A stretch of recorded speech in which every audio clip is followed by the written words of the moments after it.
وعلى آله وأصحابه الطيبين الطاهرين. أعوذ بالله من الشيطان الرجيم. بسم الله الرحمن الرحيم. إن الله لا يغير ما بقوم حتى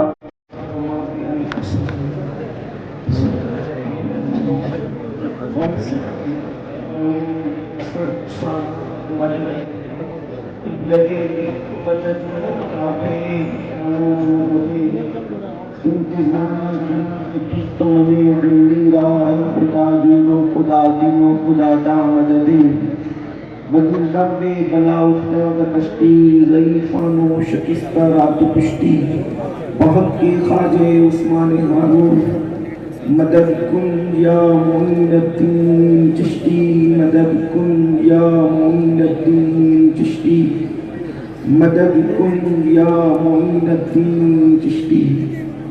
منبر پر رونق افروز مخدوم گرامی قدر شہزادہ مخدوم سمنا حضرت علامہ سید کریم اشرف صاحب مقدس اللہ العالی، مخدوم ذی وقار شہزادہ غوث اعظم حضرت علامہ سید غلام حسین باقو قادری جیلانی مقدس اللہ العالی، حضرت علامہ حافظ اللہ بخش صاحب بانی محفل شیخ الجامعہ حضرت علامہ حافظ سید صاحب، وہ جمیع ذوی الاحترام ذوی الاحتشام باصفا علماء کرام حاضرین محفل، السلام علیکم ورحمۃ اللہ وبرکاتہ. وعلیکم السلام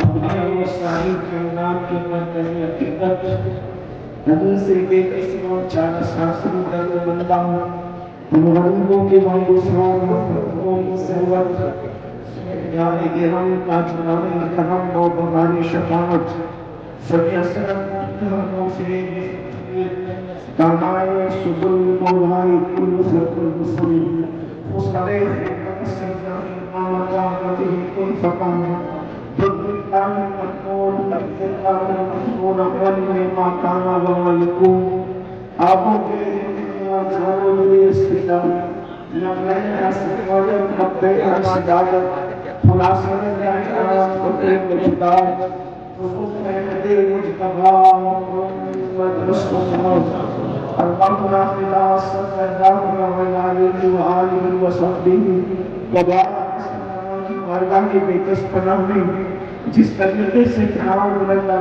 سے اسلام مل کر پڑھے الصلاة والسلام عليك يا رسول الله، الصلاة والسلام عليك يا نبي الله، الصلاة والسلام عليك يا حبيب الله، وعلى آلك وأصحابك يا نور الله، صلی اللہ علیہ وسلم. نعمت بانٹتا جس سمت وہ ذیشان گیا، نعمت بانٹتا جس سمت وہ ذیشان گیا، ساتھ ہی منشی رحمت کا قلم دان گیا، لے خبر جلد کے غیروں کی طرف دھیان گیا، لے خبر جلد کے غیروں کی طرف دھیان گیا، میرے مولا میرے آقا تیرے قربان گیا، دل ہے وہ دل جو تیری یاد سے معمور رہا، سر ہے وہ سر جو تیرے قدموں پہ قربان گیا، آہ وہ آنکھ کے ناکام تمنا ہی رہی، ہائے وہ دل جو تیرے در سے پر ارمان گیا، اور انہیں جانا انہیں مانا نہ رکھا غیر سے کام، للہ الحمد میں دنیا سے مسلمان گیا. الحمدللہ آج کی یہ محفل راجستھان کی سرزمین پر ایک اہل سنت و جماعت کا بہت بڑا قلعہ، جس کے نام کی دھوم اور جس کے کام کی دھوم شرق سے لے کر غرب تک ہم دیکھتے اور سنتے ہیں، اس کا دستار بندی کا یہ عظیم الشان اجلاس ہے۔ اور مجھ سے پہلے آپ نے مجھ سے بہت بڑے بڑے علماء، خطبہ، اہل فکر و دانش کو سماعت کر لیا ہے، اور اب چند معروضات پیش کرنے کے لیے فقیر قادری بھی حاضر ہیں۔ اللہ پاک کی بارگاہ میں دعا ہے کہ جس آیہ کریمہ کی تلاوت کی گئی ہے، رب کعبہ مجھے اس کے مطابق حق کہنے اور آپ سب کو حق سن کر اس پر عمل کرنے اور اسے عام کرنے کی توفیق عطا فرمائے۔ اس وقت ہم جن حالات سے گزر رہے ہیں وہ بالکل وہی حالات کم و بیش ہیں جو تقریباً ایک صدی پہلے دنیا نے دیکھے تھے۔ پہلی اور دوسری عالمی جنگوں کے درمیان جن حالات کو پیدا کرنے کی کوشش کی گئی تھی، کم و بیش وہی حالات پیدا کرنے کی مکمل کوشش کی جا رہی ہے۔ پہلی اور دوسری عالمی جنگوں کے درمیان اتنے ترقی یافتہ ہتھیار دنیا میں نہیں تھے، اور نہ ہی زمانہ اتنا تیز رفتار تھا۔ اب تیسری عالمی جنگ کی طرف دنیا بڑھ رہی ہے یا بڑھ چکی ہے، یا تیسری عالمی جنگ کا آغاز ہو چکا ہے۔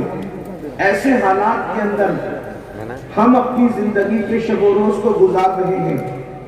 مصنوعی بیماریاں، مصنوعی زلزلے، اسی طریقے سے سازشوں کے تحت الگ الگ انداز سے انسانوں کا قتل عام۔ پہلے لوگ کسی کو قتل کرتے تھے تو اس وقت ہتھیاروں کا استعمال کرتے تھے۔ پہلے لوگ کسی کو قتل کرتے تھے تو گولیوں کا استعمال کرتے تھے۔ پہلے لوگ کسی کو قتل کرتے تھے تو اپنی طاقت اور قوت کا استعمال کرتے تھے۔ لیکن اب قتل کا انداز بدل چکا ہے۔ اب لوگ کسی کو قتل کرتے ہیں تو نہ ان کا ہاتھ لگتا ہے، نہ ان کی طاقت لگتی ہے، نہ ان کے پیسے لگتے ہیں، بلکہ دنیا کو تباہ کرنے کے لیے اب لوگ یوں کرتے ہیں، کسی کو نشے میں مبتلا کیا جا رہا ہے اور نشے میں مبتلا کر کے قوموں کو تباہ کیا جا رہا ہے، کسی کو انٹرنیٹ کے جنگل میں گما کر کے قوموں کو تباہ اور برباد کیا جا رہا ہے۔ ان حالات کے اندر جبکہ دنیا تباہی کے دہانے پر پہنچ چکی ہے، اللہ اکبر، اس دنیا کے اندر انسان کا قتل اب کوئی معنی ہی نہیں رہ گیا۔ انسان کے قتل عام کی سازشیں، اللہ اکبر، اس قدر واضح ہونے کے باوجود بھی انسان تذبذب کا شکار ہے کہ کوئی گفتگو اور کوئی بات نہیں کر پا رہا ہے۔ میرے آقا صلی اللہ علیہ وآلہ وسلم کے دیوانوں، کم و بیش 3 سال پہلے جن حالات سے امت گزری ہے، جن حالات سے قوم گزری ہے، وہ سب آپ کے سامنے ہیں۔ سسکتی ہوئی لاشیں، اٹھتے ہوئے جنازے، کیا ہماری نگاہوں کے سامنے کووڈ کے ماحول کے اندر ہم نے نہیں دیکھا؟ اپنے عزیزوں کو دفن کرنے کے لیے انسان قبرستان تک نہیں جا سکا۔ وہ خوف کا ماحول تھا، وہ ہراس کا ماحول تھا، وہ کیا تھا میں نہیں کہہ سکتا، لیکن اتنا ضرور کہوں گا کہ وہ اللہ کا عذاب تھا، وہ قیامت کی نشانیوں میں سے ایک نشانی تھی۔ اسی طریقے سے آج اللہ اکبر، غربت کی چکی میں پس کر کے پوری دنیا کے اندر سب سے زیادہ اگر لوجوں میں کسی کی بیٹیاں بک رہی ہے تو وہ کلمہ پڑھنے والوں کی بیٹیاں ہیں۔ اگر سگنلوں پر کوئی بھیک مانگ رہا ہے برقع پہن کر تو وہ قوم مسلم کی بیٹیاں ہیں۔ میرے آقا صلی اللہ علیہ وآلہ وسلم کے پیارے دیوانوں، ان حالات کے اندر جبکہ کہیں بیٹیاں بک رہی ہے، کہیں پر بیٹیاں برقع پہن کر بھیک مانگ رہی ہے، کہیں پر فتنہ ارتداد ہے، اللہ اکبر، کل تک ہمارے مفکرین اور ہمارے دانشور یہ گفتگو کرتے تھے کہ ہماری قوم شراب پی رہی ہے، ہماری قوم زنا کر رہی ہے، ہماری قوم آوارگی کر رہی ہے، ہماری قوم گانے سن رہی ہے، یعنی کل تک کے تباہیوں کا سیلاب اور گناہوں کا طوفان جو ہے وہ صرف فسق و فجور تک تھا، اللہ اکبر۔ لیکن آج حالات یہ ہے کہ اللہ اکبر، پر اب فسق و فجور سے بڑھ کر کے قوم کفر تک پہنچ رہی ہے، قوم ارتداد تک پہنچ رہی ہے، قوم اللہ اکبر ارتداد کے دلدل میں قدم رکھ رہی ہے۔ صرف بیٹیوں کی آبرو نہیں جا رہی ہے بلکہ بیٹیوں کا ایمان بھی جا رہا ہے۔ بچے صرف زنا کے اڈے پہ نہیں جا رہے ہیں بلکہ ایمان سے ہاتھ دھو بیٹھے ہیں۔ وہ لوگ جن کی فہرست ہمارے سامنے ہے، جو دین سے پھر گئے، وہ تو ہمارے سامنے ہے، لیکن جا کر کے ہم جائزہ لیں آج جو لوگ مسلمان کہلاتے ہیں ان کی زندگی میں دین کتنا ہے، ان کی زندگی میں مذہب کتنا ہے، ان کی زندگی میں مسلک کتنا ہے۔ اللہ اکبر۔ ایسے حالات میں چونکہ سب حالات کا رونا روتے ہیں، اگر میں بھی یہی کروں مجھ سے زیادہ حالات کو آپ جانتے ہیں، لیکن ایسے حالات میں مسلم امہ کی ذمہ داری کیا ہے، بالخصوص نوجوانوں کی ذمہ داری کیا ہے؟ اس لیے کہ جو بوڑھے ہو گئے، جن کی داڑیاں سفید ہو گئی، جن کے چہروں پہ جھریاں پڑ گئی، اب وہ 50 کو کراس کر چکے ہیں، وہ گویا کہ اپنی زندگی کی بہاریں دیکھ چکے ہیں، وہ حالات سے نپٹ چکے ہیں، ان کو جو کرنا تھا کیا، وہ جو کر سکتے تھے کر چکے، لیکن وہ قوم جو جوان ہے، جو نوجوان ہے، اب ان کو آنے والے حالات کا مقابلہ کرنا ہے، آنے والے حالات کی چیلنجز کا جواب دینا ہے، اور پوری ذمہ داری اس وقت مسلم جوانوں کی ہے۔ اس لیے کہ جوان کسی قوم کا سرمایہ ہوتا ہے، جوان کسی قوم کا بیمار ہوتا ہے، جوان کسی قوم کی زندگی ہوتا ہے۔ کسی قوم کا جوان سدھر جائے تو اس قوم کی تاریخ سنہری حرفوں سے لکھی جاتی ہے، اور کسی قوم کا جوان اگر سو جائے، آوارہ ہو جائے، عیاش ہو جائے تو اس قوم کو صفحہ ہستی سے مٹا دیا جاتا ہے۔ اللہ اکبر۔ اے میری قوم کے جوانوں، آؤ ہماری ذمہ داری کیا ہے اس پر ہم گفتگو کرتے ہیں، اور یاد رکھنا اگر آج ہم نے اپنی ذمہ داری کا احساس نہیں کیا تو یاد رکھنا اگر آپ اخبار میں پڑھ رہے ہو کہ فلاں کی بہن مرتد ہو گئی، اگر ہم نے اللہ اکبر یہ پڑھ کر کے نظر انداز کر دیا کہ فلاں کی بیٹی غیر کے ساتھ بھاگ گئی، اور اگر ہم نے اس کو احساس نہیں کیا، اس کے حوالے سے غور نہیں کیا، اس کا تدارک کرنے کی کوشش نہیں کی، تو اللہ نہ کرے کل کسی کے گھر کی گئی ہے، آج ایک دن وہ آئے گا کہ ہمارے گھر کی بیٹی کے ساتھ بھی یہ حادثہ ہو سکتا ہے۔ ویسے تو بیٹی صرف اس کے باپ کی بیٹی نہیں ہوتی بلکہ بیٹی پوری قوم کی بیٹی ہوتی ہے۔ میں اس قوم سے مخاطب ہوں جو اپنی جان سے زیادہ اپنے نبی سے محبت کرنے کی بات کرتی ہے۔ میں اس قوم سے مخاطب ہوں جن کے جلسوں کا نعرہ ہے غلامی رسول میں موت بھی قبول ہے۔ میں اس قوم سے مخاطب ہوں جو اپنے نبی کو اپنی جان سے زیادہ قریب مانتی ہے۔ میں پوچھنا چاہتا ہوں عشق مصطفیٰ کا دعویٰ کرنے والوں، مجھے بتاؤ رسول اللہ کی امت کی کوئی بیٹی جب کسی کافر کا ہاتھ پکڑ کر کے مذہب اسلام کو چھوڑ کر کے جاتی ہوگی تو اس وقت گنبد خضرا کے نیچے مکین گنبد خضرا کے دل پر کیا گزرتی ہوگی، اللہ کے رسول کے دل پر کیا گزرتی ہوگی۔ اللہ اکبر۔ آپ سے پوچھنا چاہتا ہوں کبھی اپنے نبی کے دل کا خیال کیا، کبھی اپنے رسول کے دل کا خیال کیا؟ اللہ اکبر۔ وہ رسول جو کسی کو کفر پر مردہ دیکھ کر رو پڑے، کیا میری قوم کے جوانوں کے سامنے رسول اللہ کی وہ روایت نہیں؟ اللہ اکبر۔ ایک جنازہ جا رہا ہے، اس جنازے کو دیکھ کر اللہ کے رسول نے پوچھا یہ کس کا جنازہ ہے؟ تو صحابہ کہتے ہیں آقا یہ فلاں فلاں کافر کا جنازہ ہے۔ حضور علیہ السلام کی آنکھوں میں آنسو تھے۔ باسنی کی زمین پر خوشگوار ماحول میں زندگی گزار کر خوش فہمیوں میں زندہ رہنے والے سنیوں، کان کھول کر کے سن لو ہماری ذمہ داری کیا ہے۔ اللہ اکبر، اللہ اکبر۔ ایک کافر کا جنازہ دیکھ کر رحمت للعالمین کی آنکھوں میں آنسو ہے۔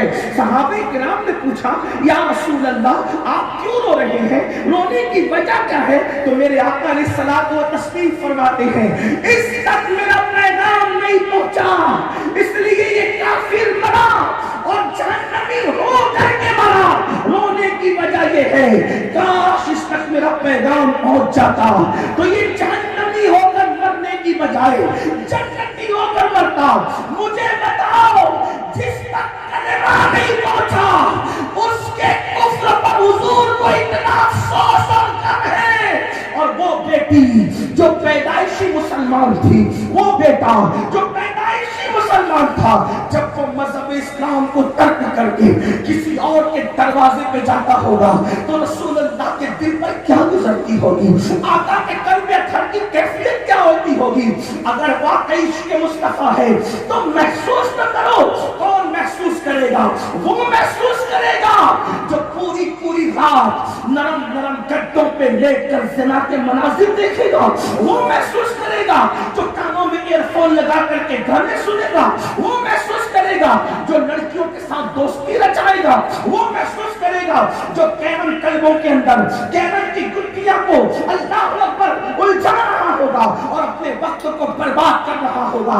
میری قوم کے جوانوں، آج سے کم و بیش ایک صدی پہلے اقبال نے کہا تھا، نہیں تیرا نشے من قصر سلطانی کے گنبد پر، نہیں تیرا نشے من قصر سلطانی کے گنبد پر، تو شاہی ہے بسیرا کر پہاڑوں کی چٹانوں میں، اوقاتی روح جب بیدار ہوتی ہے جوانوں میں، نظر آتی ہے ان کو اپنی منزل آسمانوں میں۔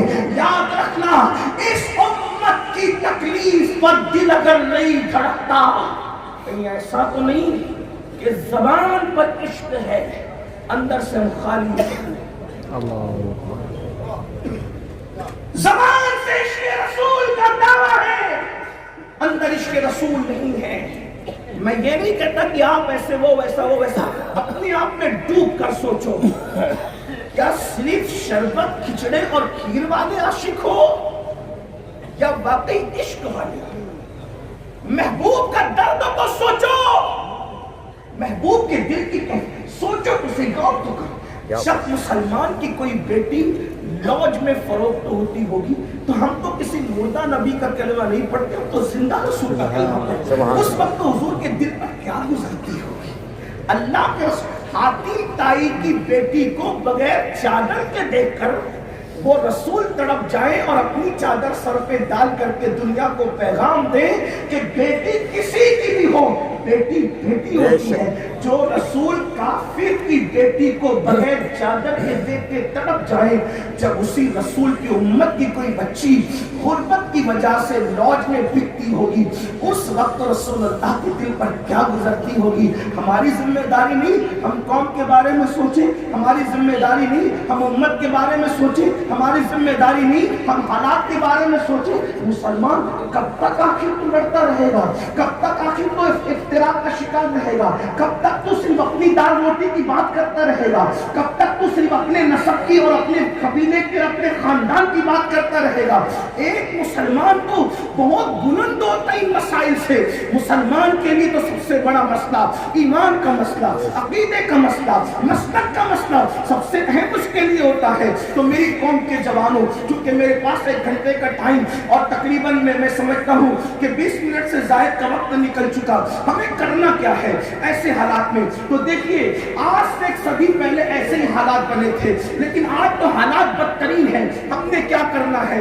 بس آج کا یہ پیغام ہے، ہم نے 3 کام کرنا ہے۔ بہت بڑے بڑے علماء دانشور موجود ہیں، سادات کرام سیدین کریمین بھی موجود ہیں۔ بس میں سبق سنانے کی نیت سے آپ کی خدمت میں 3 نکاتی پروگرام پیش کرنا چاہتا ہوں، اور باسنی کے اس فیضان اشرف کے سالانہ اجلاس میں میں کوئی تقریر کرنے کی بجائے صرف یہ کہوں گا کہ میں اپنے اسلاف کو سبق سنا کر اور آپ کی خدمت میں اپنا درد دل پیش کرنے کے لیے آیا ہوں۔ تھوڑا غور فرما لیں، ہمیں کیا کرنا ہے؟ قوم کو مرتد ہونے سے بچانا ہے، کیا کرنا ہے؟ اسلام بچانا ہے، کیا کرنا ہے؟ مذہب بچانا ہے، کیا کرنا ہے؟ مسلک بچانا ہے، کیا کرنا ہے؟ یاد رکھیے، تدبیر فلاح نجات اصلاح سے امام اہل سنت نے جو حالات سے متاثر ہو کر کے ایک کتابچہ لکھا تھا، اسی سے استفادہ کرتے ہوئے میں 3 نکات آپ کے سامنے پیش کرتا ہوں۔ اگر حالات کا مقابلہ کرنا ہے تو مسلمانوں کو پہلی چیز چاہیے، سب ٹینشن سے توجہ ہٹائے، سارے مسائل سے توجہ ہٹائے اور 3 نکاتی پروگرام کو اپنی زندگی میں شامل کر لے۔ ہر انسان، ہر پڑھا لکھا، ہر ان پڑھ، نمبر 1 سب سے پہلی چیز، دیندار بنیں گے، دیندار بنائیں گے۔ پہلا نقطہ یہ ہے، دیندار بنو، دیندار بناؤ۔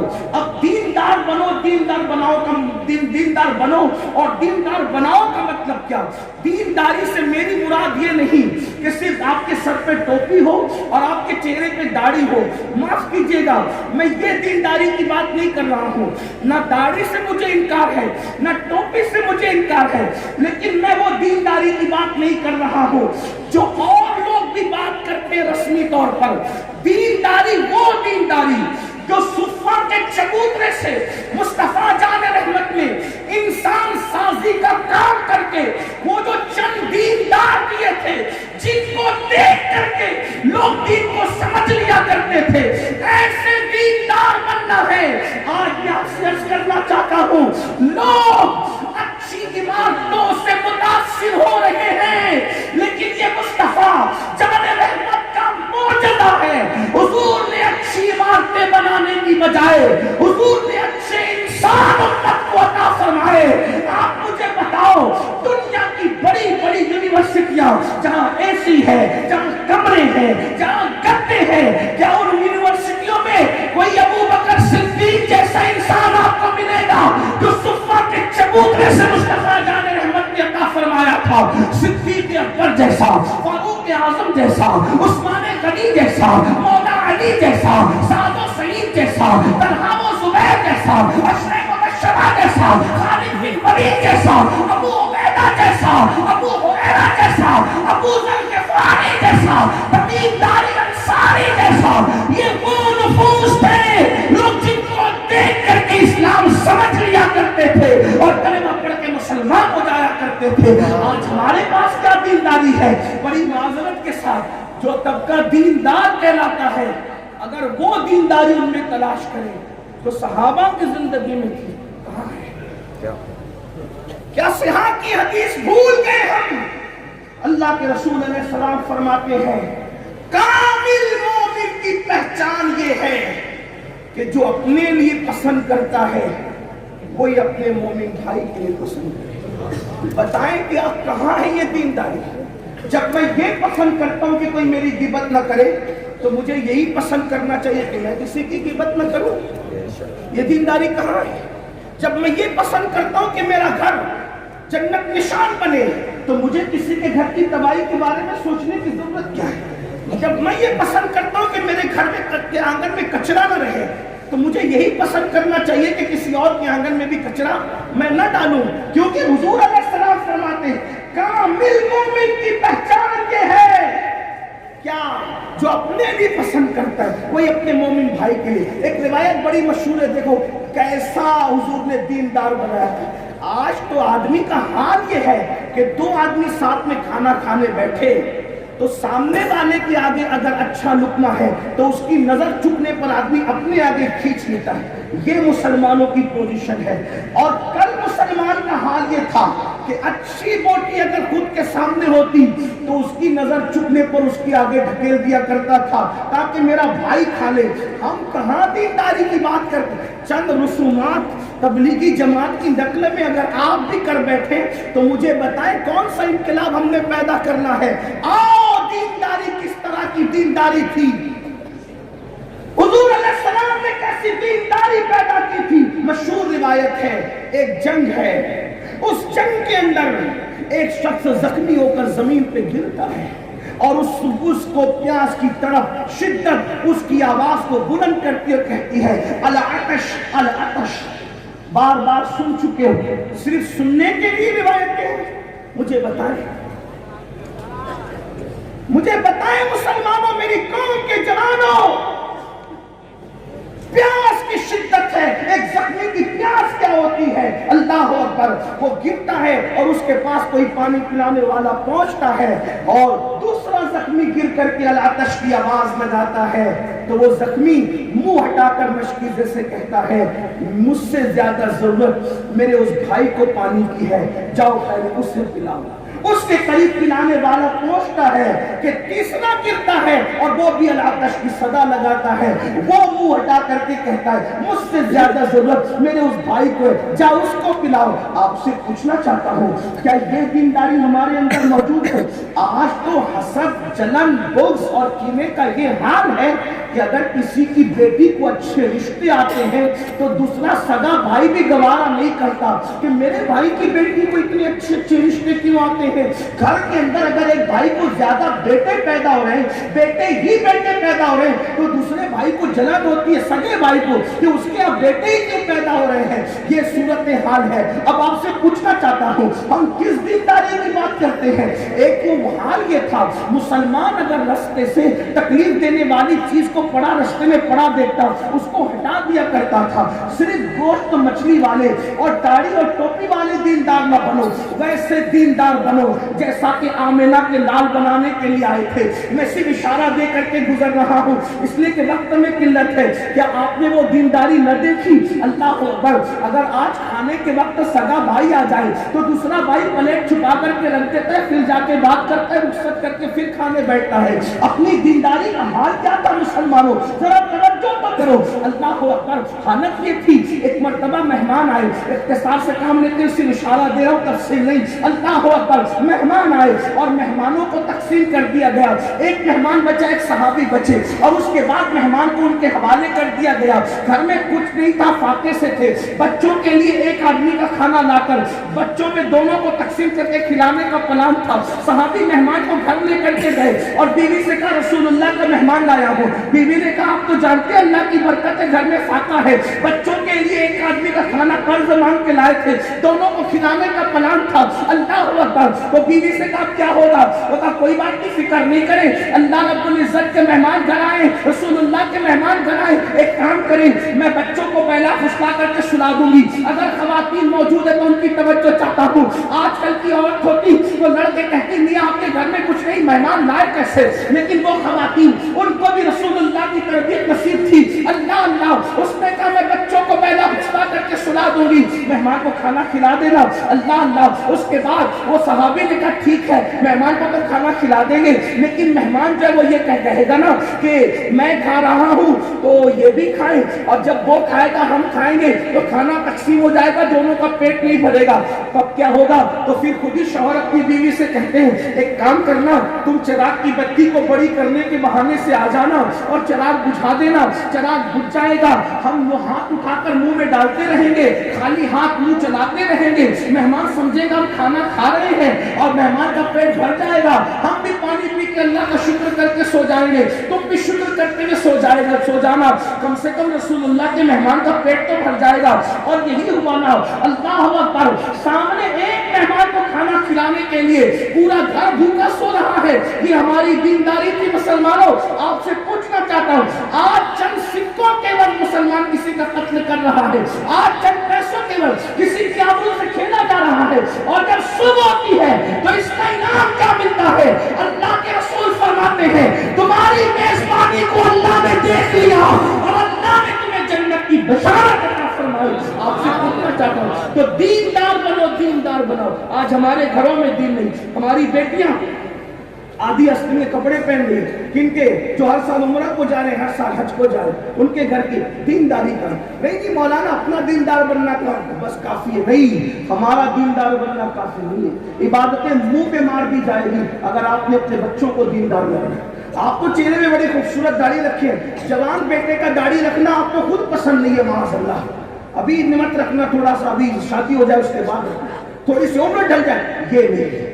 خود دیندار بنو، اور ایک بات دل پہ لکھ لو، اگر کسی کے دماغ میں یہ فکر تو ہے کہ دیندار بنیں گے تو بیکورڈ کہلائیں گے، عزت جائے گی اور یہ ہوگا وہ ہوگا، خدا کی عزت کی قسم، اللہ نے جو دین ہمیں عطا کیا ہے دین مصطفی، اس نے کسی کو کبھی ذلیل ہونے نہیں دیا، بلکہ اس کا دامن جس نے پکڑ لیا ہے آپ کے شرع نصیبوں کو کیسر و کسرا کا تاجدار بنایا، اسی دین نے بنایا، گمراہوں کو نیکلام بنایا، وہ بلال جو تکیے کی زمین پر کوئی عزت نہیں رکھتے تھے، جب سے دین کی طرف آئے بلال کو وہ مقام ملا کہ کعبہ بلال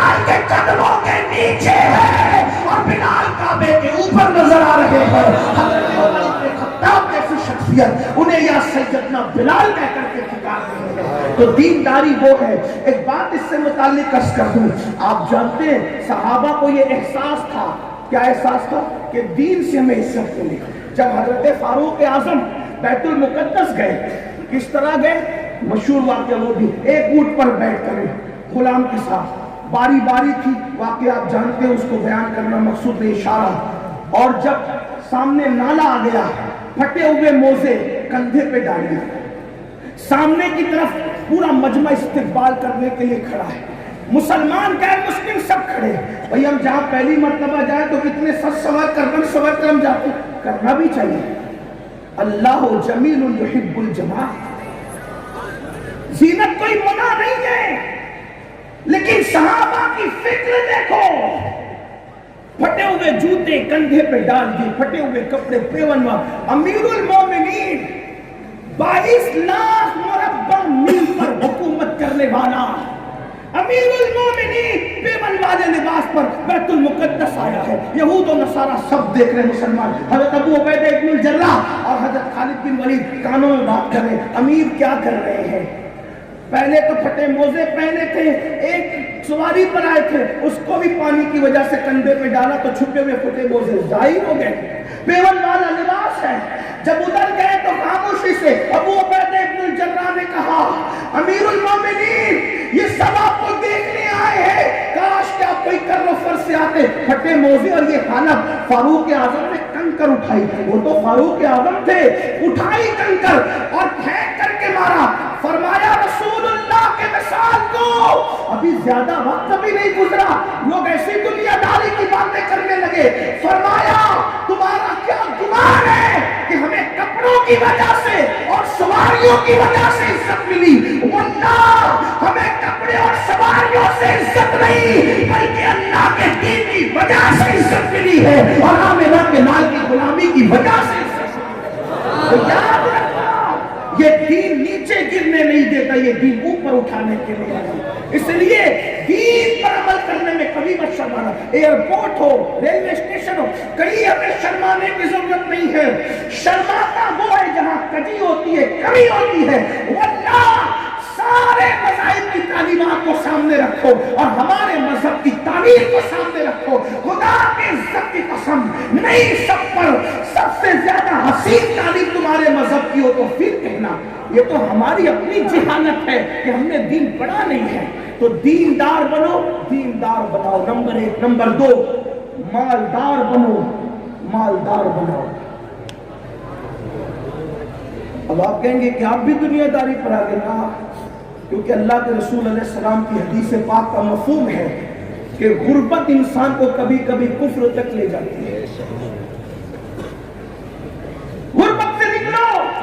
امام سفیان ثوری رضی اللہ تعالی فرماتے ہیں, تجوریوں سے پیسے نکال کر مارکیٹ میں لگاؤ اور مالدار بنو, چونکہ غربت کفر کے دروازے تک لے جاتی ہے. غربت کی چکی سے نکلو, پلان کرو مالدار کیسے بنے. مگر ہاں, مالدار بننے کے لیے یہ نہیں کہ آپ جوئے سے مالدار بننے لگے, سود سے مالدار بننے لگے. مالدار بننے کا مطلب یہ نہیں کہ آپ کسی کا گلا دبا کے مالدار بنیں. مالدار بننے کا مطلب یہ نہیں کہ معاذ اللہ ثم معاذ اللہ آپ کسی کا ہڑپ کر کے مالدار بنے. نہیں, حلال میں برکت ہے, حرام میں برکت نہیں ہے. حلال سے مالدار بنو, محنت کرو, کوشش کرو, کاوش کرو, تجارت کرو. میں تو لوگوں سے کہتا ہوں کہ جتنا وقت میری قوم کے جوان موبائل میں دیتے ہیں, کاش کہ اتنا ہی وقت وہ تجارت میں دے تو کہاں سے کہاں پہنچے. یہ جو موبائل پر کھلونا ہمارے ہاتھ میں لوگوں نے دیا ہے نا, کوئی محبت نہیں. انٹرنیٹ کی جو سہولت ہے, وائی فائی کی جو سہولتیں ہیں, محبت نہیں. اگر وہ ہم سے پیار کرتے تو ہمیں روٹی کپڑا مکان دیتے. انہیں ہم سے پیار نہیں, سازش ہے. ورنہ جتنا انٹرنیٹ کی سہولیات اور گیمز وہ ہمیں دے رہے ہیں, کیا اسرائیل میں بھی اس کی چھوٹ ہے؟ کیا نام نہاد ترقی یافتہ موبائل میں بھی, ممالک میں بھی اس کی وہی چھوٹ ہے, وہی انداز ہے جو ہمیں کر رہے ہیں؟ وہ جانتے ہیں کہ مسلمانوں کے پاس وہ ٹیلنٹ ہے کہ اگر یہ تجارت کریں گے تو ان کا کوئی مقابلہ نہیں کر سکے گا, یہ سیاست کریں گے تو کوئی ان کا مقابلہ نہیں کر سکے گا, یہ پڑھیں گے تو کوئی ان کا مقابلہ نہیں کر سکے گا. میرے بھائیوں انٹرنیٹ کے جنگل سے نکلو، میرے بھائیوں لڑکیوں کی دوستی سے نکلو، ناجائز اور حرام تعلقات سے نکلو، کیرم کی دنیا سے نکلو، جوئے کی دنیا سے نکلو، حرام کی دنیا سے نکلو، اور اپنے لیے ایک ہدف طے کرو کہ آپ کو مالدار بننا ہے، لیکن کیسے؟ حلال کما کر۔ چھوٹی سی روزی بھی کمانے میں شرم محسوس مت کرنا، چھوٹی سی تجارت کرنے میں بھی شرم محسوس مت کرنا، کیونکہ اللہ کے رسول علیہ السلام نے فرمایا کہ جو حلال روزی کے لیے ذلت کی جگہ کھڑے رہتا ہے اللہ اس کو گمان سے بڑھ کر عزت عطا فرماتا ہے۔ یاد رکھنا، چوری کرنے میں شرم ہے، تجارت کرنے میں نہیں، پاکٹ مارنے میں شرم ہونی چاہیے، حلال کمائی میں نہیں۔ آپ سے پوچھنا چاہتا ہوں، جب اللہ کے رسول سید العالمین قائد المرسلین محمد الرسول اللہ صلی اللہ علیہ وسلم سیدہ خدیجہ کا مال لے کر کے جاتے ہیں اور ملک شام کے مارکیٹ میں حضور کھڑے رہتے ہیں، جب اللہ کے حبیب مارکیٹ میں کھڑے رہ سکتے ہیں تو ہم کیوں مارکیٹ میں کھڑے نہیں رہ سکتے؟ مگر یاد رکھیں، آج میری قوم کے جوان سوچتے ہیں پہلے ہی دن سے بڑا کاروبار ملنا چاہیے، نہیں، آدمی چھوٹے سے ترقی کرتا ہے اور پھر حرام کے ذریعے مالدار نہ بنو۔ حرام زیادہ آتا نظر آتا ہے، حرام میں برکت نہیں ہے، اور حلال دیر سے آتا ہے، دیر تک آتا ہے، اس میں برکت ہے۔ دیکھو کتے کے بچے درجنوں کی تعداد میں سال میں پیدا ہوتے ہیں، لیکن کسی مذہب میں کتا ذبح کرنے کی اجازت نہیں، کسی مذہب میں، کسی مسلک میں کتا نہیں کھایا جاتا۔ اللہ اکبر! آپ اندازہ فرمائے، کتے ذبح نہیں ہوتے لیکن پیدا درجنوں کی تعداد میں ہوتے ہیں، پھر بھی کتوں کا ریوڑ نظر نہیں آتا۔ لوگ کتوں کے اللہ اکبر ریوڑ نہیں بناتے، مگر قربان جائیں بکریاں تو جو ہے وہ درجنوں نہیں پیدا ہوتی، سال میں 2-3 پیدا ہوتی ہے، اس کے باوجود بھی عرب ذبح کر رہا ہے، عجم ذبح کر رہا ہے، یمن ذبح کر رہا ہے، شام ذبح کر رہا ہے، سب ذبح کر رہے ہیں۔ مگر کسی سال آپ نے یہ اعلان سنا اس سال بقرعید پر بکریوں کی قربانی نہیں ہوگی، اس لیے کہ بڑی قلت چل رہی ہے؟ کبھی سنا نہیں سنا؟ اللہ اکبر! کتے درجنوں میں پیدا ہو پھر بھی ریوڑ نہیں بنتے، بکریاں اللہ اللہ درجنوں میں نہیں بلکہ چند پیدا ہوتی ہے پھر بھی ریوڑ ہے، جنگل کے جنگل بھرے ہیں، قربانیاں بھی ہو رہی ہے۔ وجہ کیا ہے؟ قدرت کی طرف سے اشارہ مل رہا ہے، حرام میں برکت نہیں ہے اور حلال میں اللہ نے برکت رکھی ہے۔ اور دوسری چیز، جوئے سے، شراب سے، ان ساری کمائی سے اللہ ناراض ہے۔ اللہ جس سے ناراض ہوتا ہے اس میں برکت نہیں رکھتا، اللہ جس سے راضی ہوتا ہے اس میں برکت رکھتا ہے۔ کیسے برکت رکھتا ہے؟ یزید کے بارے میں لوگوں نے کہا 8 بیٹے چھوڑ کے مرا، 12 بیٹے چھوڑ کے مرا، بعض نے کہا 14 بیٹے چھوڑ کے مرا، لیکن اللہ یزید سے ناراض ہے، 14 چھوڑ کے مرا، پھر بھی یزید کی نسل نظر نہیں آتی۔ امام حسین ایک بیمار چھوڑ کر گئے تھے، مگر آج بھی مسلمانوں کا کوئی محلہ ایسا نہیں ہے جہاں پر اولاد حسین نظر نہ آتی ہو۔ پتہ چلا اللہ کی رضا میں برکت ہے، تو حرام ذریعے سے مال نہ کماؤ، حلال ذریعے سے مالدار بنو، اچھے مالدار۔ آپ کہیں گے معاذ اللہ ہمیں تو کسی نے بتایا رسول اللہ تو غریب تھے، مفلس تھے، نادار تھے۔ میں نے کہا وہ دجال ہے، دجال جو میرے نبی کو نادار، مفلس اور غریب کہتا ہے۔ حضور کوئی غریب نہیں تھے، میں کیسے ان کو غریب کہوں؟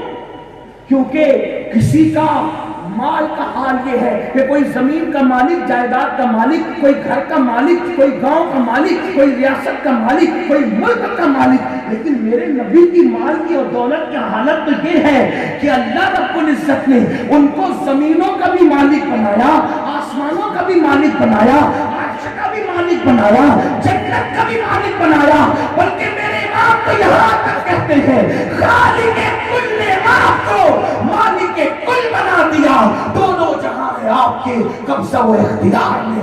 آپ اندازہ کریں وہ رسول، یہ تو بات عقیدت کی ہوئی، حضور ایک ایک مانگنے والے کو جنگل بھر بھر کے بکریاں دیتے، جنگل بھر بھر کے بکریاں۔ آج آپ کا کروڑ پتی آدمی بھی کسی کو جنگل بھر کے بکری بھیک میں دیتا ہے؟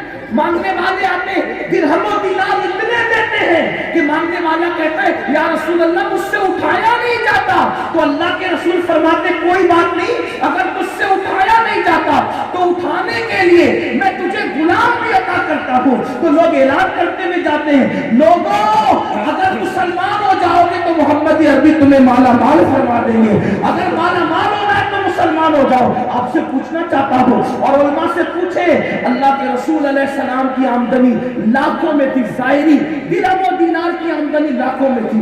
ہاں, پھر حضور نے پیٹ پہ پتھر کیوں باندھا؟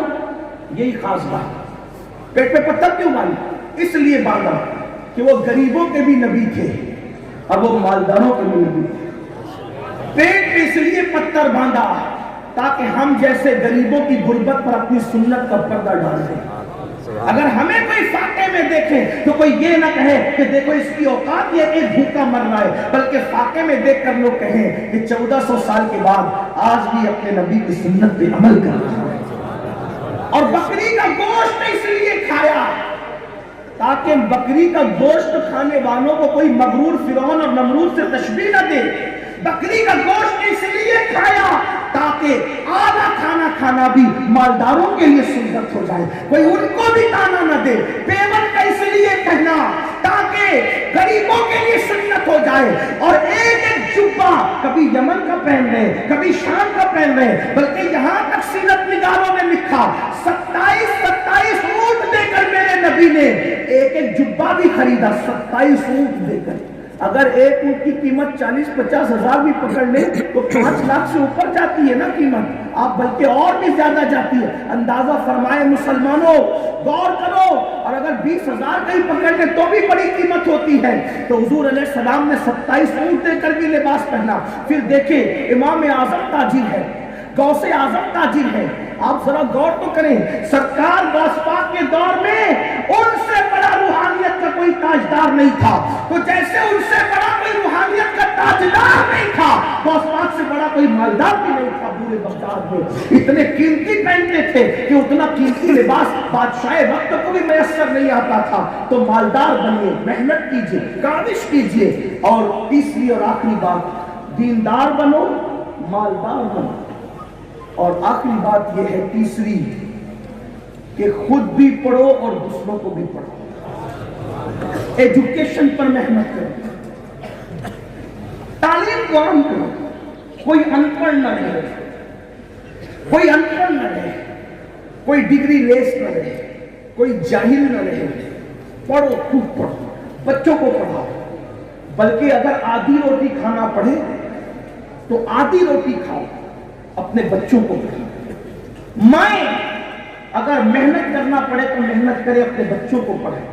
ماؤں کو چرخا کاٹنا پڑے تو چرخا کاٹو, مگر اپنے بچوں کو پڑھاؤ. آپ کہیں گے کیوں پڑھائے مولانا؟ اس لیے کہ پڑھاؤ تو نوکریاں نہیں ملتی. میں نے کہا میرے عزیز, ہم نوکری کے لیے بچوں کو نہیں پڑھاتے, ہم اچھا انسان بنانے کے لیے بچوں کو پڑھاتے ہیں. کیونکہ ایک پڑھے لکھے کی تجارت میں ایک ان پڑھ کی تجارت میں فرق ہے. ایک پڑھے لکھے کی گفتگو میں ایک ان پڑھ کی گفتگو میں فرق ہے. ایک پڑھے لکھے کے دسترخوان پہ بیٹھ کے کھانے میں اور ایک ان پڑھ کے کھانے میں فرق ہے. ایک پڑھے لکھے کے چلنے میں ایک ان پڑھ کے چلنے میں فرق ہے. دیکھو آپ کو بتاؤں, اگر واقعی پڑھو گے, پڑھنے سے مراد یہاں صرف مدرسہ پڑھنا نہیں ہے, پڑھنے سے مراد یہاں صرف اسکول پڑھنا بھی نہیں ہے. پڑھنے سے مراد میری مراد دونوں علوم ہے, دینی بھی اور دنیاوی بھی. لیکن آپ سے یہ کہنا چاہتا ہوں, دنیاوی علوم پڑھانے سے پہلے اپنے بچوں کو دینی علوم پڑھاؤ. ان کو پہلے اسلام پڑھاؤ. سب کی کتاب پڑھانے سے پہلے ان کو رب کی کتاب پڑھاؤ. آپ کہیں گے جب رب کی کتاب پڑھا دیں گے تو ڈاکٹر بنائیں گے, رب کی کتاب پڑھا کر تو یعنی کہ ڈبل محنت. میں نے کہا یہی بات ہے. اگر وہ رب کی کتاب کے بغیر ڈاکٹر بنے گا تو کڈنی چوری کرے گا, اور رب کی کتاب کے ساتھ ڈاکٹر بنے گا تو کسی کی کڈنی چوری نہیں کرے گا. اگر اس کو آپ نے پہلے دین پلایا اس کے بعد ڈاکٹر بنایا تو وہ یہ نہیں کہے گا پہلے کیش رکھو اس کے بعد مریض کو ہاتھ لگاؤں گا, بلکہ وہ کہے گا ارے پیسے کی ایسی کی تیسی, پہلے مریض کو لاؤ. اس لیے کہ وہ قرآن میں پڑھے گا کہ ایک انسان کی جان بچانا دنیا کے تمام انسانوں کی جان بچانے کے برابر ہے. تو وہ جانوں کا سودا نہیں کرے گا, وہ خون کا سودا نہیں کرے گا پیسے کے لیے.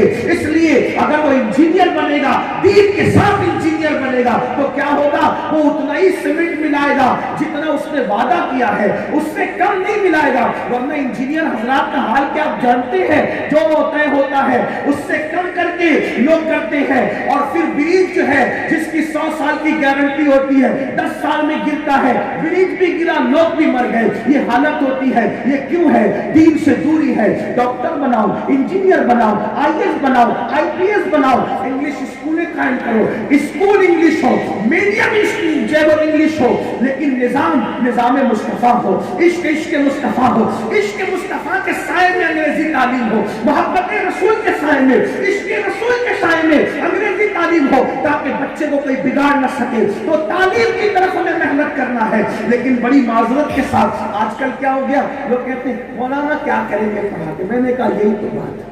تو کچھ لوگ یہ بھی کہتے پیسے نہیں ہے حضرت، پیسے نہیں ہے کیسے پڑھا. میں نے کہا جتنا گٹکا کھا کے تھوک دیتے ہو نا، وہ پیسے کس کے ہیں؟ وہ پیسے کس کے ہیں؟ تعلیم پہ خرچہ نہیں کر سکتے. بڑی معذرت کے ساتھ لوگ کہتے ہیں یہ لوگ بدعتوں کی بات کرتے ہیں. میں واللہ العظیم کہہ رہا ہوں، مسلک کے سے ہٹ کے بات کرنے کو ہم گمراہی کا دروازہ سمجھتے ہیں. لیکن آپ سے پوچھتا ہوں، اگر میں اپنے پیر کی چادر 1,00,000 روپے کی لے کر کے جاؤں اور تعلیم پہ توجہ نہ دوں، تو اس کا مطلب میں کیا کروں؟ نام کے لیے، شہرت کے لیے، جھوٹی شہرت کے لیے اپنے پیر کی قبر پر 1,00,000 روپے کی چادر چڑھانے کی بجائے 1,000 کی چادر چڑھا دوں، 99 بچا کر کے اسی کو اپنے پیر کے ایصال ثواب کے لیے تعلیم پہ خرچ کروں. نہیں کر سکتے. اپنی بیٹیوں، آپ کے یہاں تو شادی ویسے بھی سستی، اس لیے وہ بات کو کہنا مناسب بھی نہیں ہے. بیٹیوں کی شادی کے اخراجات بچا کر کے چاہے وہ تعلیم پہ خرچ کرو. آپ کہیں گے یہ کیسے ہوگا؟ تعلیم پہ خرچ کریں گے تو کیا ثواب ملے گا؟ میں نے کہا جو بچے اسکول کی فیس نہیں بھر سکتے، بھر دو اپنے پیر کے ایصال ثواب کے لیے، اپنے باپ کے ایصال ثواب کے لیے بھرو، کرو، وہ زیادہ ثواب ملے گا. لوگوں کو روٹی کھلانے کی بجائے لوگوں کو تعلیم کی طرف لے جاؤ. وہ پیسے ایصال ثواب کے تعلیم کے نام پہ خرچ کرو، اس لیے کہ تعلیم کے نام پہ خرچ کرنے کی برکت ہے. یہ مدرسہ فیضان اشرف ہے. مجھے یاد آئی میرے مخدوم، ہمارے مرشد سرکار مخدوم اشرف جہانگیر سمنانی کے ملفوظات سے ایک ملفوظ یاد آیا. توجہ کرنا. ہم نے بزرگوں کی باتیں بڑی کی، نعرے بڑے لگائے، بزرگوں کی تعلیم پر کوئی توجہ نہیں. ملفوظات میں مخدوم صاحب کے، اس میں سے ایک ملفوظ پڑھنا چاہتا ہوں. مخدوم صاحب کے شہزادے بھی موجود ہیں، ان کی برکت لیتے ہوئے. قرآن مقدس کی ایک ایک آیت کی 70 ہزار تفسیریں ظاہر میں. امام عبدالوہاب شعرانی لکھتے 70 ہزار، اور پھر وہ کہتے ہیں اسی پر ہم بس بھی نہیں کرتے، 70 ہزار پہ رکتے نہیں، بلکہ امام عبدالوہاب شعرانی تو یہاں تک فرماتے ہیں کہ نزول قرآن بند ہوا ہے. نزول قرآن بند ہوا ہے. قرآن وہ زندہ کتاب ہے کہ مانیے نزول قرآن اب بھی علماء کے دلوں پر ہوگا. بلکہ قرآن وہ زندہ کتاب ہے کہ اگر آدمی قرآن کو بار بار بار بار بار بار پڑھنے کا عادی ہو جائے تو قرآن کی آیتیں پڑھنے والے کو خود بتاتی ہے کہ میرا مطلب کیا ہے. یہ قرآن کا حال ہے. لوگ کہتے ہیں بات سمجھ میں نہیں آتی، تو میں کہتا ہوں عقل کے اندھو، جب غالب اور اقبال کے اشعار کے اتنے معنی نکل سکتے ہیں، جب مخلوق کے کلام کے اتنے معنی ہے، تو خالق کے کلام کے معنی کا عالم کیا ہوگا؟ یہ بغیر کنارے کا سمندر ہے جس میں جتنا اندر کی طرف جاؤ گے اتنے موتی نکلتے رہیں گے. مخدوم صاحب رحمۃ اللہ تعالی علیہ بہت پڑھے لکھے تھے، اپنے وقت کے بڑے عظیم فقیہ تھے، عالم تھے. قرأت سبا سے پورا قرآن حفظ کیا تھا بہت چھوٹی عمر میں. تو وہ قرآن کی ایک آیت کی تفسیر بیان کرتے ہیں.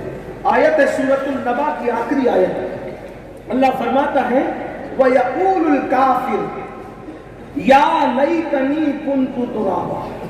اس کا ظاہری مطلب اور مفہوم تو یہی ہے کیا کہ کافر اللہ کے عذاب کو قیامت کے دن دیکھیں گے تو حسرت سے کہیں گے یا لیتنی کنت ترابا، کہ کاش ہم مٹی ہو جاتے. تراب کا مطلب ہوتا ہے مٹی کی. صحیح، یہ ظاہری معنی ہو گئی، اس پر کسی کا اختلاف نہیں. لیکن میرے مخدوم اب اس کا ایک معنی اور بیان کر رہے ہیں جس کا مفہوم میں آپ کی خدمت میں پیش کر رہا ہوں، جس سے آپ کو تعلیم کی اہمیت کا اندازہ ہوگا. مسلمانوں، ایصال ثواب کے لیے میں کھانے پینے میں رکاوٹ اور پابندی نہیں لگا رہا ہوں، لیکن یہ کہنا چاہتا ہوں اس وقت مسلمانوں کو کھلانے پلانے سے زیادہ تعلیم کی ضرورت ہے، اور ہر دور میں آدمی کو اس کی طرف توجہ کرنا چاہیے جس کی ضرورت زیادہ ہو۔ میں نے پھر کہا کہ کھلانے پلانے سے میں منع نہیں کر رہا ہوں، میری بات کو غلط رنگ نہ دینا، مفہوم مخالف مراد نہ لینا۔ مخدوم صاحب اب اس آیت کی تفسیر بیان کر رہے ہیں، اس کو میں بطور مفہوم پیش کر رہا ہوں کہ قیامت کے دن ایک بندہ ہوگا جس کا نام تراب ہوگا۔ تراب نام کا ایک کافر تھا، وہ بندہ جب وہ تراب جنت میں جا رہا ہوگا تو تراب کو جنت میں جاتا دیکھ کر اس کی قوم کہے گی، اے تراب، او تراب، تو ہماری قوم میں سے تھا، یعنی تو کافر تھا، تو جنت میں کیسے جا رہا ہے؟ تو تراب کہے گا کافر تھا، کافر ہوں نہیں۔ اس کا وجہ تب کافر، اب وہ تراب بتائے گا وجہ یہ ہے کہ میں رستے سے جا رہا تھا، رستے سے جاتے ہوئے میں نے دیکھا کہ ایک مسلمان کا بچہ علم دین کے لیے کچھ لکھ رہا ہے قلم سے، اس کا قلم گرا زمین پر، تو تراب کہتا ہے میں نے سوچا کہ بچے کا قلم زمین پہ گرا اور وہ علم لکھ رہا ہے، علم پڑھ رہا ہے، تو میں نے اس کا قلم اٹھا کر اس کے ہاتھ میں دے دیا۔ تراب کہے گا میں نے اس کا قلم اٹھا کر اس کے ہاتھ میں دے دیا، تو کیا ہوا؟ وہ قلم اٹھا کر ہاتھ میں دینے کی برکت کیا ملی کہ مرنے سے پہلے اللہ نے اس عمل کے صدقے مجھے ایمان کی دولت عطا کی، اور مرنے کے بعد اللہ نے مجھے جنت کی نعمت عطا کی۔ اب آپ سے پوچھتا ہوں سنیو، اس نے تراب نے جیب سے خرید کر کے قلم نہیں دیا تھا، اپنے پیسے سے قلم نہیں دیا تھا، جب قلم اٹھا کر کے دینے پر ایمان کی دولت ملتی ہے مرنے سے پہلے، اور مرنے کے بعد جنت کی نعمت ملتی ہے۔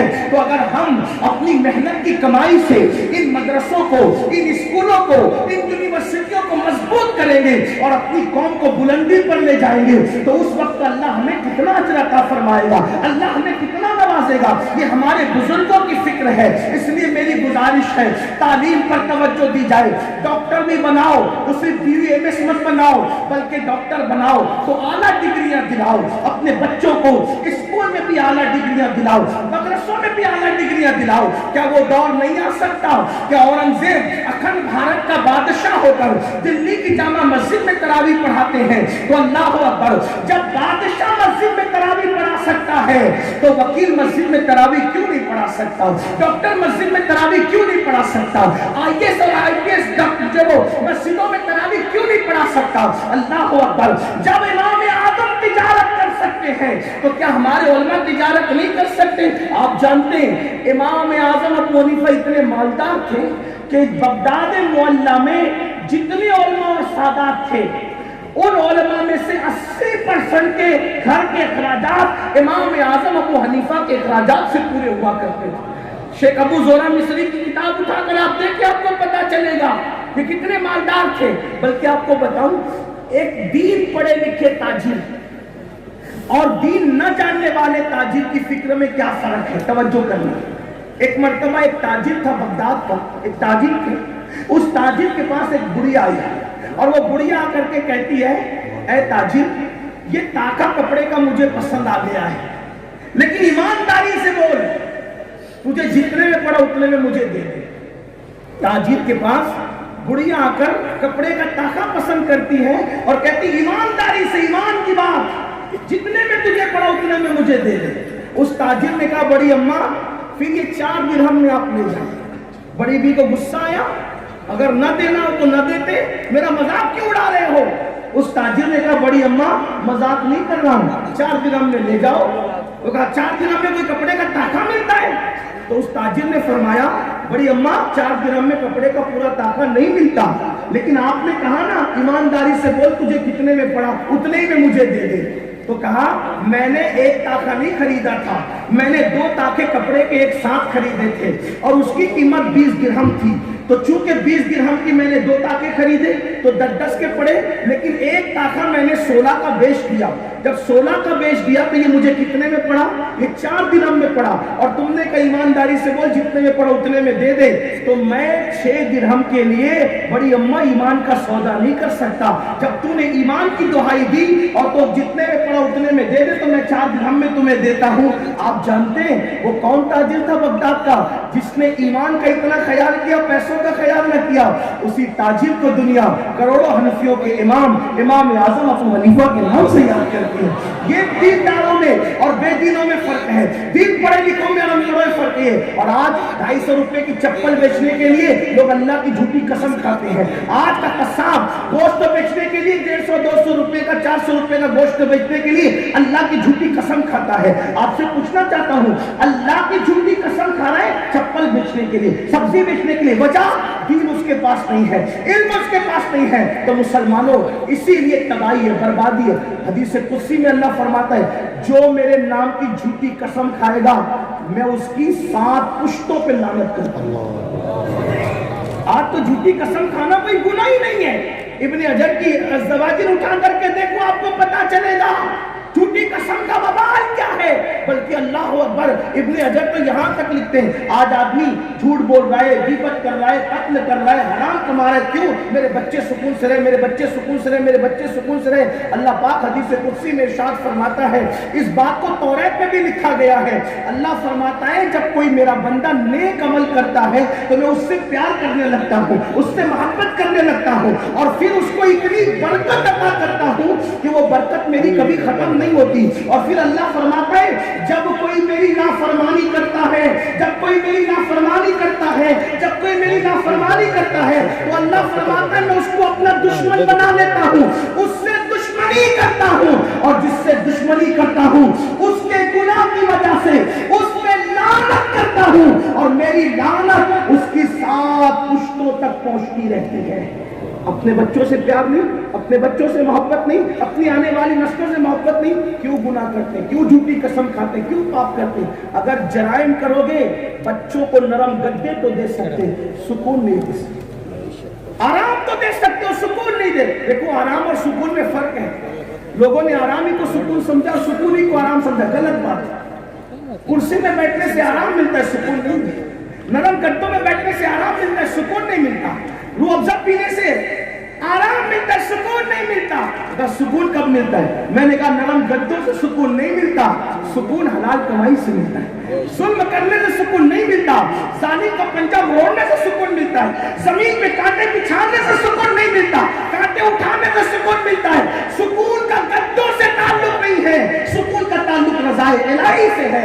آج یہ امت بے سکون اور بے قرار اس لیے ہے کہ ہم نے گدوں پر تو توجہ کی، اللہ کی رضا پہ توجہ نہیں کی. ہم نے اپنے گھروں کی ٹھنڈک پر تو توجہ کی ایسیاں لگا کر کے، لیکن رسول اللہ کی آنکھوں کو ٹھنڈک پہنچانے کی کوشش نہیں کی. اس لیے یہ قوم بے چین ہے، بے قرار ہے. تو آنے والے حالات کا مقابلہ ان 3 نکات کے ذریعے سے ہم کر سکتے ہیں. نمبر 1 دیندار بنے، دیندار بنائے. نمبر 2 مالدار بنے، مالدار بنائے. اور نمبر 3 پڑھیں اور پڑھائیں، تعلیم کو عام کریں، اور جو علم کے راستے میں کوشش کر رہا ہو اس کی خوب مدد کریں، خوب مدد کریں. اور مدد نہیں کر سکتے تو کم سے کم اس کے لیے دعا کر دیں. میں حضرت علامہ حافظ سعید صاحب اور ان جیسے تمام بزرگوں کو خراج محبت پیش کرتا ہوں جو دنیاوی اور دینی علوم کے لیے محنت کر رہے ہیں. الحمدللہ سنی دعوت اسلامی بھی ایک تنظیم ہے، لیکن ہمارے امیر، ہمارے قائد نے انگلش میڈیم اسکول کا ایک تصور دیا قوم کہ انگلش میڈیم سے ہی قوم گمراہ ہو رہی ہے تو کریں کیا؟ انگلش میڈیم اسکول بند کر دو. اور یہ زبردستی کی باتیں نہ کرو، بند نہیں ہو سکتی کوئی چیز. ایک بندہ پیاس سے اگر بورنگ کا پانی پی رہا ہے اور آپ اس پیاسے ہو کہ پانی نہ پی، کیا ہوگا؟ کیا ہوگا؟ آپ مجھے بتائیں کیا ہوگا؟ وہ رکے گا؟ نہیں رکے گا. اس کا طریقہ کیا ہے؟ بورنگ کا پانی سے روکنا ہے، پائپ کے پانی سے روکنا ہے، گدلے پانی سے روکنا ہے. آپ اس کے سامنے فلٹر بسلری رکھ دو نا، آپ کو کہنے کی ضرورت نہیں پڑے گی کہ نہ پیو. آپ نے اس سے بہتر اس کا آلٹرنیٹ پیش کر دیا.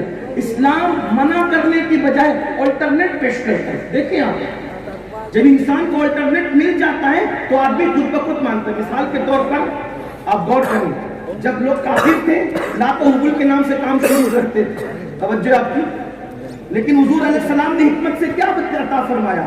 وہ لات و حبل کے نام سے کام شروع کرتے تھے، جب مسلمان نے تو فرمایا ہم لات و حبل کے نام سے کام شروع نہیں کرتے، ہم تو رحمان و رحیم کے نام سے کام شروع کرتے۔ بسم اللہ عطا فرمائی، بسم اللہ الرحمن الرحیم۔ دیکھو آلٹرنیٹ کیسے دیا، لوگ ننگے ہو کے کعبے کا طواف کرتے تھے، فکر کیا تھی کہ جس کپڑے میں گناہ کرتے ہیں اس کپڑے میں طواف کیسے کریں، اللہ کے گھر کا طواف کیسے کریں؟ تو حضور نے کیا بتایا، ٹھیک ہے نہ ننگے ہو کے کرو، نہ احرام جو ہے وہ عمرہ میں کپڑے پہن کے کرو، اگر اس کو اپنے آپ کو گنہگار سمجھتے ہو تو ننگے بھی ہونا بے حیائی ہے، اور کپڑے پہننے سے تم کو کوئی تردد ہوتا ہے کہ یہ گناہ والے کپڑے ہیں، تو حضور علیہ السلام نے احرام کا تصور عطا فرمایا۔ دیکھو آلٹرنیٹ کیسے دیا جا رہا ہے، یہ ایک مکمل ٹاپک ہے، اس کو میں نہیں چھیڑنا چاہتا، لیکن آپ توجہ کریں، آلٹرنیٹ پیش کریں، ہمارا مذہب آلٹرنیٹ کا مذہب ہے۔ تو لوگ اگر انگریزی تعلیم کے ذریعے سے ارتداد میں ڈوبے ہیں تو ہم اسی کو چینج کر دیں، تعلیم انگریزی ہو، ماحول عشق رسول کا ہو، ماحول محبت رسول کا ہو، تو ہمارے بچے انگریزی بھی بولیں گے اور پھر محبت رسول کے سانچے میں بھی ڈھلتے چلے جائیں گے۔ اس لیے میں یہ نہیں کہتا انگریزی نہ پڑھو، میں کہتا انگریزی پڑھاؤ، لیکن وہاں پڑھاؤ جہاں نظام مصطفیٰ کے ساتھ انگریزی تعلیم ہو رہی ہے۔ اور مسلمانوں کو میں ایک بات اور عرض کرنا چاہتا ہوں، بات تو وقت تو میرا ختم ہو گیا، میں کہتا ہوں جو بزنس مین لوگ ہیں نا، مالدار لوگ، فیکٹریاں قائم کرنے کی بجائے اچھی اسکول بناؤ، یہ اچھا بزنس بھی ہے، قوم کی خدمت بھی، بہترین شادی ہال بنانے کی بجائے آپ اچھی بلڈنگ بناؤ، اچھی اسکول بناؤ۔ بلکہ میں تو یہ رو رہا ہوں پورے ہندوستان میں، کاش کے شاہجہاں کو کوئی مشورہ دیتا کہ ممتاز کی محبت میں تاج محل بنانے کی بجائے وہ ایک اچھی یونیورسٹی بنا دیتے، تو اس سے ممتاز کا نام بھی ہو جاتا، قوم کا کام بھی ہو جاتا۔ آج وہ تاج محل کیا کام آ رہا ہے، بلکہ اب تو اس پر بھی سوالیہ نشان کھڑا ہے۔ تو میں آپ سے عرض کرنا چاہتا ہوں جو غلطیاں پہلے ہو چکی اس غلطیوں کو نہ دہراؤ، بلکہ مسجدوں کے 2-2 کروڑ کے مینار بنانے کی بجائے، گنبد بنانے کی بجائے وہ 2 کروڑ روپے کی کالج اور یونیورسٹی قائم کرو، کیونکہ ایک اونچا مینار دوسرا اونچا مینار تعمیر نہیں کر سکے گا، لیکن ایک اونچا انسان بناؤ گے تو وہ کئی اونچے انسان قائم کرے گا۔ حضرت اشفاق العلماء مفتی اعظم راجستھان جیسا اچھا انسان تمہیں ملا تو ان کے ذریعے سے کتنے اچھے انسان تمہیں نصیب ہو گئے، باپو غلام حسین جیسی شخصیت تمہیں ملی، ان کے ذریعے سے کتنے چراغ سے چراغ جلے، حافظ سعید جیسا اچھا انسان ملا، ان کے ذریعے سے کتنے فیضانی تیار ہوئے، حضور کلیم الاولیاء کو آپ دیکھ رہے ہیں، ان لوگوں کا تو ایک سلسلہ ہی ہے۔ اللہ اکبر، بلکہ میں تو پنڈوا شریف عرس میں گیا تو میں نے لوگوں کو یہی کہا، مینار اور گنبد پر محنت کرنے کی بجائے انسانوں پہ محنت کرو۔ حضرت علاؤلق پنڈوی نے ایک پہ محنت کی اور اشرف سبنا جیسا اچھا انسان دیا، اس ایک انسان نے شخص کو گرب میں انقلاب پیدا کر دیا، بلکہ صرف زمین کے اوپر نہیں، سمندروں کی تہہ تک جس کے انقلاب کی آواز گونجتی نظر آ رہی ہے۔ اس لیے اچھے انسانوں پہ توجہ کی جائے، اچھے انسانوں پہ محنت کی جائے، انسان اچھے بنائیے، اور اچھا انسان علم کے بغیر نہیں بنا سکتے، علم انسان کو انسان بنا دیتا ہے، علم بے مایا کو سلطان بنا دیتا ہے، علم اللہ جسے دے اسے ایمان بھی دے، ورنہ یہ وہ ہے جو شیطان بنا دیتا ہے۔ ایسا نہ ہو کہ علم حاصل ہو تو مسلک سے نفرت ہو جائے، نہیں، بلکہ علم کی کتنی بلندی پر پہنچ جائے لیکن مسلک و مذہب کا دامن ہاتھ سے نہ چھوٹے۔ اور اپنا مسلک کیا ہے؟ اپنا مسلک تو یہی ہے، تیرے غلاموں کا نقش قدم ہے راہ خدا، وہ کیا بہک سکے جو یہ سراغ لے کے چلے، لحد میں عشق رخے شہ کا داغ لے کے چلے، اندھیری رات سنی تھی چراغ لے کے چلے، اور جنا بنے گی محبان 4 یار کی قبر جو اپنے سینوں میں یہ 4 باغ لے کے چلے۔ اللہ پاک ہم سب کو توفیق بخشے، دوران گفتگو کوئی غلطی کو اللہ تعالیٰ معاف فرمائے۔ استغفر اللہ ربی ان ربی لغفور رحیم وما علینا الا